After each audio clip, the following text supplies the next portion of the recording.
Vamos falar agora de solidariedade. O Lar São Vicente de Paulo, em Paracatu, noroeste de Minas, está com uma campanha que visa arrecadar fraldas geriátricas. Você aí de casa pode ajudar. Quem tem mais informações pra gente é o presidente do Lar, Gilson Martins. Bom dia, Gilson. Bom dia, Lília. Eu aqui em nome do Lar São Vicente de Paulo, que agradeço a oportunidade. Gilson, e qual é hoje a principal demanda do Lar? Hoje a nossa principal demanda, Lília, são as fraldas geriátricas, né? Que o nosso estoque está praticamente zerado e nós precisamos aí de arrecadar fraldas geriátricas. O Lar está com quantos internos hoje? Hoje nós estamos com 45 internos, entre lar e residência inclusiva. Então a demanda por fralda é muito alta, né? Muito alta, sem dúvida. Só para você ter uma ideia, nós estamos fazendo um controle do gasto de fraldas mensais. E no mês de junho nós tivemos uma demanda de 2.094 fraldas, né? Se você for observar, uma quantidade muito alta. E se for para o lar, arcar com toda essa despesa fica um custo muito alto. Sem dúvida. Hoje, se o lar for gastar com fraldas descartáveis, é um gasto aí mensal de no mínimo R$5.000.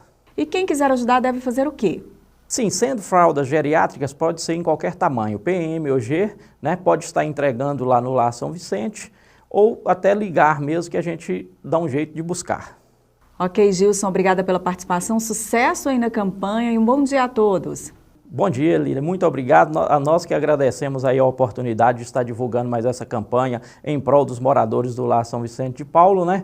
E estamos aí aguardando contar que vai ser um sucesso essa nossa campanha. E espero estar aí depois da campanha retornando para poder fazer a prestação de contas dessa campanha e falando da quantidade enorme de fraldas que arrecadamos. Gilson, só um minutinho antes de finalizarmos, qual o telefone para quem quiser participar da campanha? O telefone do Lar São Vicente de Paulo é 3671-3521. Está lá o pessoal à disposição, pode ligar e pode estar levando essa fralda lá a qualquer horário. Tá aí, eu conversei com Gilson Martins, presidente do Lar São Vicente de Paulo de Paracatu, que está com a campanha para arrecadar fraldas geriátricas. Você de casa, participe, ajude esta instituição. E vamos saber agora como fica o tempo nesta quarta-feira em Paracatu e cidades da região? Quem traz os detalhes para a gente é a Caroline Santos, agora diretamente dos nossos estúdios. Bom dia novamente, Carol. Bom dia, Lília. Bom dia para você que nos acompanha aqui no Jornal da Manhã nesta quarta-feira. E a maior parte do Sudeste continua sob influência da massa de ar seco, que garante mais um dia de tempo firme. Apenas o Espírito Santo e Nordeste de Minas Gerais passam um dia com muitas nuvens e chove fraco no norte capixaba. Aqui em Paracatu, clima de sol com algumas nuvens, mas também não chove, com a mínima de 14 graus e a máxima 27 graus. Amanhã eu volto com mais informações. É com você, Lília. Ok, Carol, obrigada pela participação. Até amanhã. Olha, o crescimento da população de idosos tem criado um novo público universitário. Muitas faculdades desenvolvem programas de incentivo ao estudo na terceira idade, com bolsas específicas para graduação de cursos de curta duração em diversas áreas. Confira na reportagem de Mariana Silva. O seu Elvio mostra todo orgulhoso os certificados dos seus novos cursos. Depois de trabalhar por mais de 40 anos como engenheiro, ele se aposentou, mas não quer nem saber de ficar parado. Eu fiz 3 cursos, um deles é a horta, o outro é de finanças e informática. São os 3 cursos que eu achei adequados e pretendo realizar mais cursos lá também. Existe a fitoterapia, que eu já estou inscrito, e cinema. A dona Maria Rita tem 67 anos. Depois de algum tempo sem estudar, resolveu fazer outra faculdade. Formada em pedagogia, agora está realizando um sonho antigo, o curso de Direito. É muito bom no sentido de desenvolver a mente, de ter como se diz, uma coisa para fazer interessante, que vai investir em você mesmo, a gente mesmo. Os jovens chegam às salas de aula das universidades para aprender uma profissão e construir uma vida.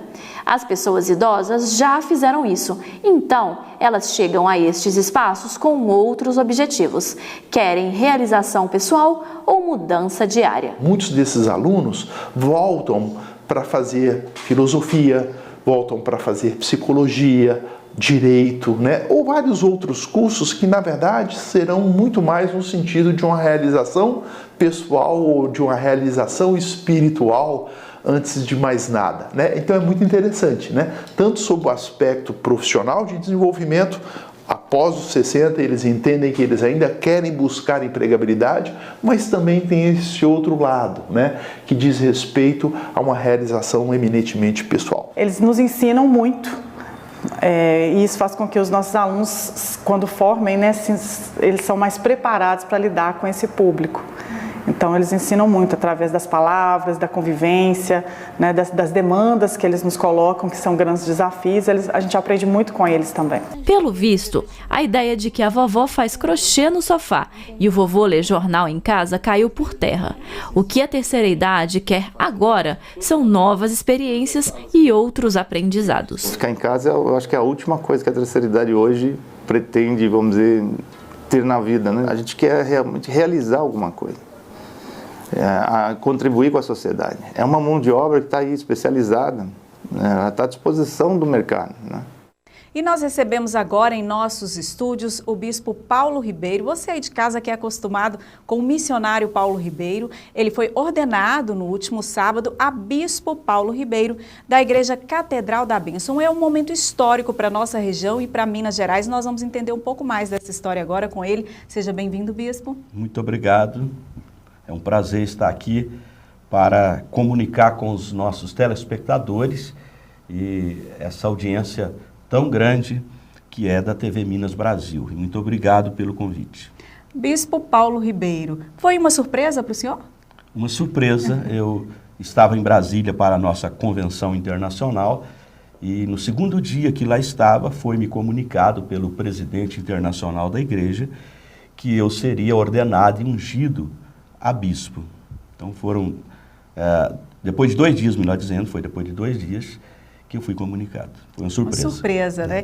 E uma surpresa, grata surpresa para a nossa região. O senhor é o primeiro aqui da região, né? Isso, o primeiro da região e o segundo do estado de Minas. Olha só, um dado histórico, né? Da Igreja Catedral da Bênção. O que isso significa dentro da igreja, ser bispo, chegar a este cargo? Bem, vamos começar pela Bíblia, né? A Bíblia, ela ensina que bispo é aquele que exerce uma autoridade eclesiástica e administrativa sobre um território. O pastor exerce sobre a cidade, uma igreja local, e o bispo sobre outras cidades, um território. Mas na nossa denominação é um pouco diferente além disso, né? O bispo é aquele que compõe a diretoria nacional da igreja. Ele passa a compor o colégio episcopal para as decisões nacionais junto ao presidente da igreja, que no caso é o apóstolo Jair de Oliveira. Então é uma responsabilidade tanto, né? Uma responsabilidade muito grande mesmo. A gente sente o peso sobre os ombros dessa responsabilidade. O senhor que já tem uma longa história, né, com a igreja, conta um pouquinho pra gente, como começou essa história, Bispo Paulo Ribeiro e Igreja Casa da Bênção? Então, eu nasci em Carmo do Paranaíba, Minas Gerais, próximo a Patos de Minas. Fui para Brasília a primeira vez aos 12 anos, depois voltei para a cidade natal e voltei definitivamente para Brasília aos 16 anos. E depois de passar pelo Exército, eu me ingressei no ministério, me converti, né, fui liberto do mundo dos vícios, né, da perdição, fui transformado e senti um chamado muito forte no meu coração para pregar o Evangelho, para levar a outros, né, aquilo que Deus fez na minha vida. E ali em Brasília eu passei por 6 igrejas, 6 cidades satélites.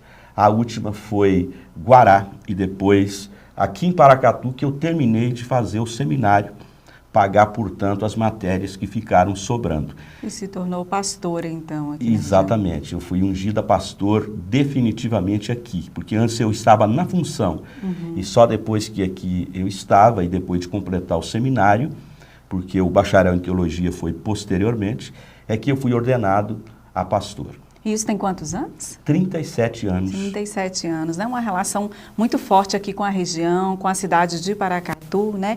O senhor que também já era superintendente e permanece também superintendente de 32 cidades. Exatamente, eu permaneço na função, né, de estar administrando essas 32 cidades, mais de 40 igrejas no Triângulo Mineiro, no Alto Paranaíba, no norte e no noroeste de Minas. E agora mais essa responsabilidade de bispo. E aí o que muda na rotina? O que muda é que agora o nosso foco não é somente a região. Né? A gente tem que estar focado e à disposição, né, da diretoria nacional, dos assuntos nacionais, pois a gente passa a fazer parte das decisões a nível nacional e internacional da igreja. Então, isso implica em mais trabalho, mais viagens, mais responsabilidade e, consequentemente, mais oração e mais dependência da direção de Deus. E também de quem está aí assistindo, né? Tenho certeza que é uma honra para todos que estão aí assistindo, de Paracatu, do Triângulo, né? Do Alto Paranaíba, do Noroeste. É sinal de voz sendo ouvida lá em cima, né? É verdade, é reconhecimento, né? Da graça, da misericórdia, da bondade de Deus sobre as nossas vidas. E isso implica também na responsabilidade pessoal em pedir a todos os cristãos que nos ajude na oração para exercermos este cargo com dignidade, né, honrando o nome de Deus, do Senhor Jesus, e ao mesmo tempo honrando e sendo também um exemplo para todos aqueles que nos seguem e aqueles que nos observam. E exatamente essa questão da observação, né? Hoje a gente sabe que a Casa da Bênção é a maior igreja de Paracatu, né? Uma das maiores da região, e exercem também vários projetos também social. É uma igreja que sai além do templo. É verdade. Nós temos um amplo trabalho, né? Não só voltado para a espiritualidade, mas para o bem-estar das pessoas. Aí entra os projetos sociais, que são muitos, né? A começar de Paracatu e se estende para algumas outras cidades. O senhor acredita que todo esse conjunto é que tenha viabilizado, né, essa ordenação a bispo? Eu creio que, antes de tudo, é o plano, o propósito, a graça de Deus sobre as nossas vidas, porque é como se dizem, né? Ou seja, como o ditado que todos conhecem, e tem, com certeza, ressonância na Bíblia, que diz que nenhuma folha da árvore se move senão pela permissão de Deus. Mas é óbvio que para chegar a essa função, por exemplo, para chegar a missionário na nossa igreja é diferente. Também é uma caminhada longa. É diferente, né, de algumas outras organizações. Para chegar a missionário, a nossa igreja precisa de passar por muitos testes. Como é que é o organograma? O organograma começa assim, obreiros, né, de forma genérica, aquele que auxilia na obra, e depois vem evangelista, presbítero, pastor e só depois missionário. Para chegar a missionário, a pessoa tem que estar pastoreando, ter aberto e estar pastoreando no mínimo 10 igrejas, além de outros quesitos, desde o quesito de formação, né, formação bíblica, cultural, teológica, e o quesito caráter, moral, para poder chegar a missionário. Imagina a bispo, então. E para chegar a bispo, aí são muitos outros quesitos, muitos outros, porque depende, além de tudo isso que nós falamos, depende da direção, claro, do Espírito Santo para ambos, para todos, mas depende também dos olhos do apostolado lá em cima, da diretoria nacional, do presidente nacional da igreja. E é algo muito grande, para que você em casa entenda, é uma igreja que hoje está no país inteiro e também em outros países, não só no Brasil. Exatamente. Né? A Casa da Bênção hoje está em vários países do mundo, dentre eles Estados Unidos, China, enfim, são muitos países, não dá para nominar. E eu diria que em todos os rincões do Brasil. E aí o senhor, então, passa a ter essa responsabilidade de opinar e de ajudar nesses trabalhos em todas essas regiões, em todos esses países. Exatamente. A gente passa a fazer parte das decisões deliberativas e também passa a assistir onde for requisitado a estas igrejas, a esses missionários, pastores em todo o Brasil. Ao todo, nós formamos um colegiado episcopal de 6 bispos. São 6 bispos. Isso. Eram apenas 3, agora são 6. Exatamente. Nessa ordenação, então, foram só mais 3 bispos. Só mais 3. Já havia um de Minas, eu sou o segundo de Minas. Minas Gerais é o único estado que tem 2. Os outros são de vários outros estados, ou seja, de Vitória, que é o nosso presidente, no caso não é bispo, né? Ele é o apóstolo, o presidente da igreja, e também do Recife e São Paulo, São Paulo tem 2 agora. Então, Minas e São Paulo 2. São os únicos, Isso. né? Que bacana, ficamos muito felizes. Mas como é que foi para o senhor a hora que chegou a notícia? O missionário será bispo? Foi uma surpresa assim, muito agradável, né? Apesar da ciência que a gente tem, do peso de responsabilidade, vamos ter que trabalhar muito mais, esforçar muito mais, mas para nós é uma honra poder desgastarmos em prol do reino de Deus, porque a única coisa que a gente leva após a eternidade é o trabalho feito, né, em prol do próximo, em nome de Deus e para a glória dele. É um momento também de agradecer, né, todos os pastores, toda a igreja que faz parte dessa trajetória de sucesso que a gente pode observar aqui em Paracatu e também em todas as cidades que estão aí sob a sua superintendência, missionário. Todas essas pessoas também fazem parte dessa conquista. Com certeza. Olha, a alegria do povo em todas estas regiões geográficas, né, Norte, Noroeste, Alto Paranaíba, Triângulo, foi assim algo surpreendente. Eu não esperava que fosse assim tão grande a alegria, a maneira com que o pessoal recebeu essa notícia. Portanto, está até hoje, né, aí nas redes sociais, a manifestação em todas essas regiões. Mobilizou de fato, Isso, né? A gente agradece, né, o amor, o carinho, a união de todo o povo que faz parte dessa família, e inclusive de outros pastores da cidade. De outras igrejas, né? A gente pôde observar isso. Nós temos aqui grandes amigos, né? Temos aqui um corpo de pastores no Comep, fora do Comep, de amigos que a gente preza muito e somos gratos a eles também por suas orações, né? Pelo apoio de todos. Bispo, muito obrigada pela presença, um bom dia para o senhor. Eu é que agradeço essa oportunidade de estar participando aqui dessa tão grande audiência, falando com o nosso povo amado de Paracatu e de todos os lugares que nos assistem. Que Deus abençoe e ilumine a todos, que Ele dê paz a todos os corações, que Ele seja o guia de cada lar, cada família e cada vida. Que a luz do Espírito Santo ilumine a todos. Muito obrigado. Amém. Nós que agradecemos.